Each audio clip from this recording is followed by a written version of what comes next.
गुणगणान्वितः मनुष्यो मत्प्रसादेन भविष्यति न संशयः।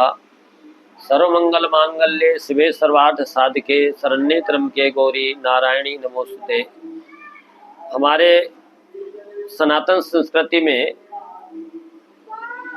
14 तिथियां एक अमावस्या या पूर्णिमा मिलकर के 15 तिथि बनती है और 16 त्यौहार होते हैं। अभी कल तक पितृपक्ष था, महापर्व चल रहा था। आज से प्रारंभ हुई नौ दुर्गा का प्रथम दिन है और प्रथमम शैलपुत्री च, द्वितीयम ब्रह्मचारिणी, तृतीयम चंद्रघंटेति, कूष्मांडेति चतुर्थ च, पंचमम स्कंदमातेति, षष्ठम कात्यायनीति च, सप्तमम कालरात्रीति महागौरीति, चाष्टमम नवमम सिद्धिदात्री च, नौ दुर्गा प्रकीर्तिता। ये 9 रूपों में नौ दुर्गा की आराधना इस महापर्व में होती है, जो अमोघ शक्ति को देने वाली है। और अगर साधक अपने आप में हृष्ट पुष्ट नहीं है तो इस भगवती की आराधना से उसे ये बहुत बड़ा बल देती है। और बल में दुर्गे स्मृता हरति भी स्मृतेश जंतो, स्वस्थ स्मृता मतिमति शुभाम ददासी, दारिद्र दुख भय हारिणी का तुदन्या, सर्वोपकार करणाय सदार्ध चित्ता। ये भगवती उसको उसकी दरिद्रता को, उसकी मलिनता को हरण करके उसे स्वस्थ बनाती है भगवती। ये भक्त के लिए बहुत दुर्लभ फल मिलता है। सबकी आराधना का एक अपना निज फल है। जो भगवती का जो फल है ये भी बहुत अनोखा फल है, जिसे इस नवदुर्गा पर्व में लोग आसानी से सुगमता से प्राप्त कर लेते हैं। पंडित जी 9 दिन जो व्रत करते हैं तो क्या ध्यान में रखना चाहिए पूजा पाठ के समय पे, किस चीज का ध्यान रखना चाहिए? 9 दिनों में भगवती की आराधना में अगर कोई व्यक्ति है तो उन्हें सबसे पहला ध्यान कि वो अभक्षा भक्ष न खाए। अगर व्रत ना भी रहे तो भी ठीक है, लेकिन अभक्षा भक्ष तो कभी नहीं करे। लेकिन इन 9 दुर्गा में 9 पर्व में कभी नहीं, उसको उसकी तरफ देखना भी नहीं चाहिए। और उसके बाद में भी उसको ना, वैसे तो छूट ही जाएगा, 9 दिन नहीं देखेंगे तो अपने आप ही छूट जाएंगे, तो बहुत अच्छा सरल उपाय है।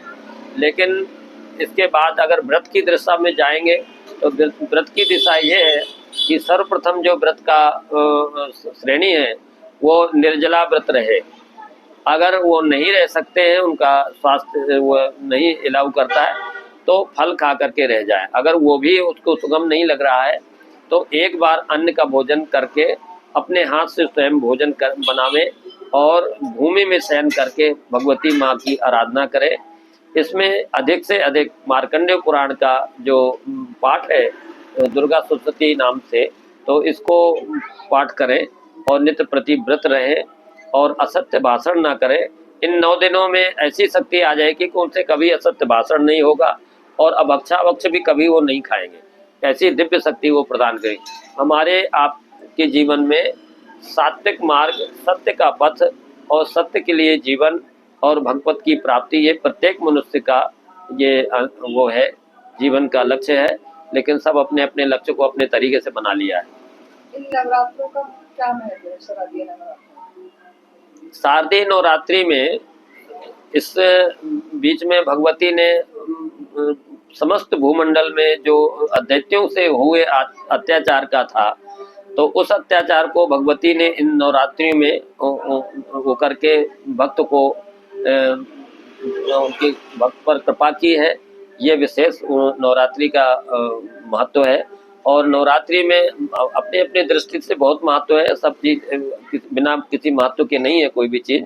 लेकिन साधक की ये विशेष बात यह है कि इन दिनों में दुर्गा की आराधना करने से अति शीघ्र भगवती उस पर प्रसन्न होती हैं और समस्त बाधाओं को दूर करके उस पर अभयता का वरदान देती हैं और ऐसी शक्ति देती हैं जो किसी भी जीवन पथ में कोई भी बाधा से वो मतलब लग सकता है।